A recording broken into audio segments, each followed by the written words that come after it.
మీ అమ్మాయి పెళ్ళి అవ్వట్లేదు, మ్యాట్మనీకి ఇచ్చి ఏదో ట్రై చేయరాదు, ఇక్కడికి పోయి వెతకరాదు, లేకపోతే మీ కొడుకు విషయంలో ఇలా చేయరాదని మనుషులు చాలా జ్ఞానంతో నీకు సలహాలు ఇస్తారు. మహామేధావులు, జ్ఞానవంతులు ఈ భూమి మీద ఉండొచ్చు, టాలెంటెడ్ స్కిల్ పర్సన్స్.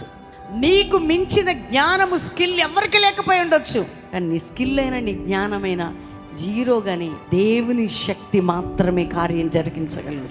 సైన్స్ అండి, సైన్స్కి విరుద్ధం అండి. ఇది ఎలా జరిగింది? శారా గర్భం తెరవబడ్డం సైన్స్కి విరుద్ధం. దేవుని కార్యములు సైన్స్కి విరుద్ధమే. ఎందుకో తెలుసా? దేవుడు శక్తిమంతుడు, ఆయన మహాప్రభావము కలిగిన వాడు. ఆయన అరే ఇంత పిచ్చితనం అండి అంటారండి. ఇప్పుడు అబ్రహాము శారా పిచ్చోళ్ళ, వెర్రోళ్ళు అండి వాళ్ళే ఇప్పుడు ఉంటే అందరు లోకమంతా పిచ్చోళ్ళు, మూఢనమ్మకం, మూఢభక్తి అనేవాళ్ళు. ఎందుకో తెలుసా? శారా గర్భ స్త్రీ ధర్మం ఉడికిపోయాక దేవుడు ఆ గర్భము తెరిచే శక్తిని ఆ గర్భసంచికి దేవుడు అనుగ్రహించాడు.